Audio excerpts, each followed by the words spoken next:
उस जमाने की कहानी भी हमें याद है जब हमारे पास पहनने के लिए कपड़े भी नहीं थे, पैबंद लगे लिबास पहनते थे।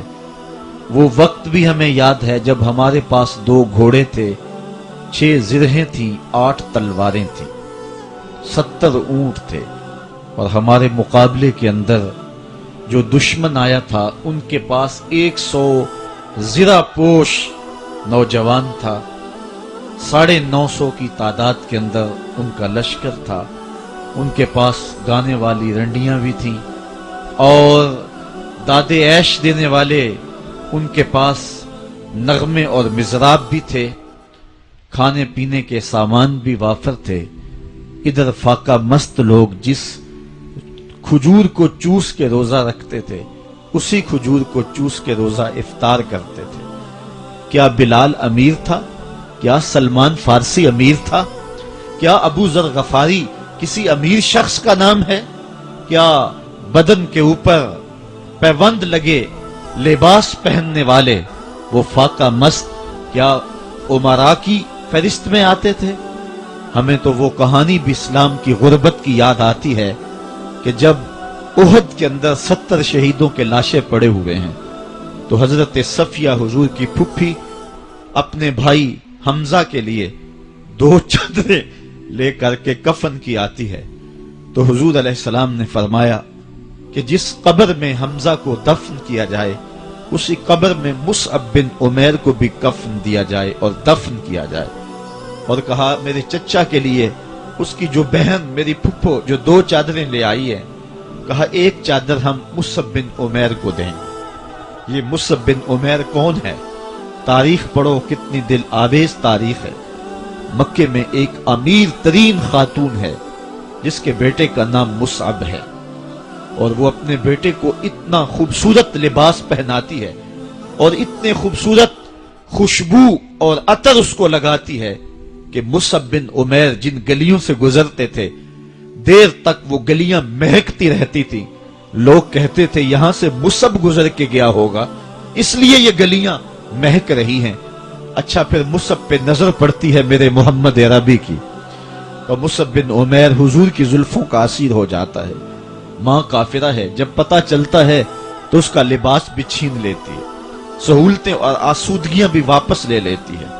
फिर वो वक्त भी आया कि मुसअब बिन उमैर हबशा की जानिब हिजरत कर जाते हैं। मक्के के हालात कुछ थोड़े से खुशगवार नजर आए तो वो हबशा से वापस मक्के जब पलटे तो उनके बदन पे जो चादर थी वो जगह जगह से फटी हुई थी। मेरे आका करीम अलैहिस्सलाम ने देखा तो हुजूर की आंखों में आंसू टपकने लगे।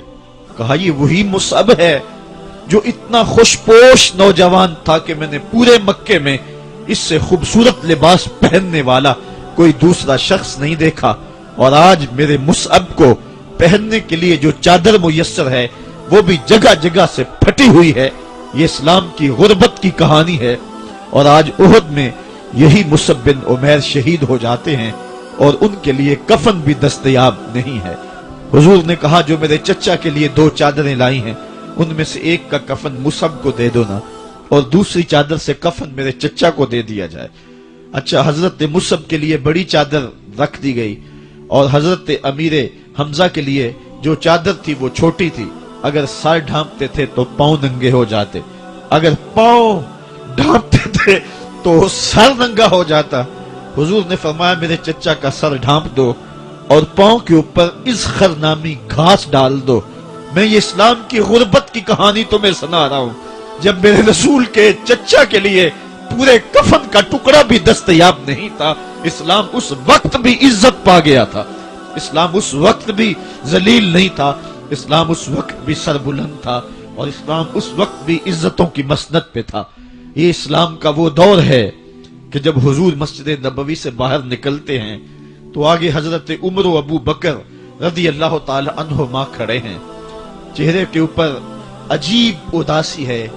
कहा उमर, अबू बकर, इस वक्त क्यों खड़े हो? अर्ज की हुजूर, भूख ने घर में टिकने नहीं दिया। हमने चाहा हुजूर का चेहरा देख लें तो कुछ प्यास बुझ जाए, कुछ भूख मिट जाए। हुजूर ने फरमाया मेरा हाल भी यही है। जिस चीज ने तुझे घरों से निकाला है वही चीज मुझे घर से निकाल लाई है।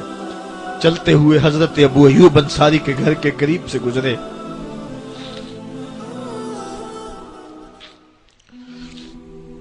حضور کی خوشبو پا کے وہ باہر آ گئے. عرض کی بندہ نواز آج میرے مہمان نہیں بنتے؟ حضور نے کہا تمہاری مرضی. گھر لے گئے, چٹائی بچھائی, حضور کو بٹھایا, گھر والوں کو بکری کا بچہ ذبح کر کے دیا. کہا جلدی جلدی کھانا تیار کرو, میرے آقا کو بھوک لگی ہوگی. یہ کہہ کے واپس آئے, حضور کے پاس بیٹھے, نظر چہرے پہ پڑی تو گھبرا گئے. نکاحت کے آثار اتنے واضح تھے کہ سمجھ آ رہی تھی کتنے دنوں سے حضور نے کچھ نہیں کھایا. اٹھ کے باغ میں چلے گئے, کھجوروں کا خوشہ توڑا, حضور کے سامنے رکھا. کہا بندہ نواز جب تک کھانا تیار نہیں ہوتا یہ کھجوریں تناول فرمائیں. تھوڑی دیر کے بعد کھانا دسترخوان پہ لگ گیا. حضور سے عرض کی گئی حضور آئے کھانا تناول کرنے. حضور نے دسترخوان پر تشریف فرما ہو کر کے حضور نے کپڑا اٹھایا تو حضور نے جب دیکھا کہ کھانا ہے تو حضور نے ایک روٹی لی اور چند بوٹیاں اٹھائیں اور ایک خادم کو بلا کر کے کہا جاؤ ہمارے گھر دے آؤ, میری بیٹی فاطمہ کتنے دنوں سے بھوکی.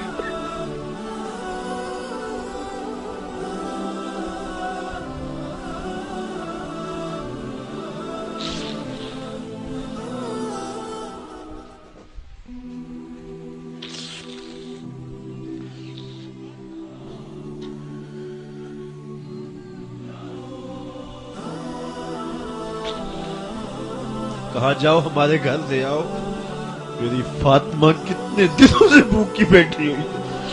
مال کے کونین ہیں گو پاس کچھ رکھتے نہیں, دو جہاں کی نعمتیں ہیں ان کے خالی ہاتھ میں. آفاق کے ہر ہر گوشے میں قرآن سنا کر دم لینا, اب رکنا نہیں, اب تھمنا نہیں. فردوس میں جا کر دم لینا,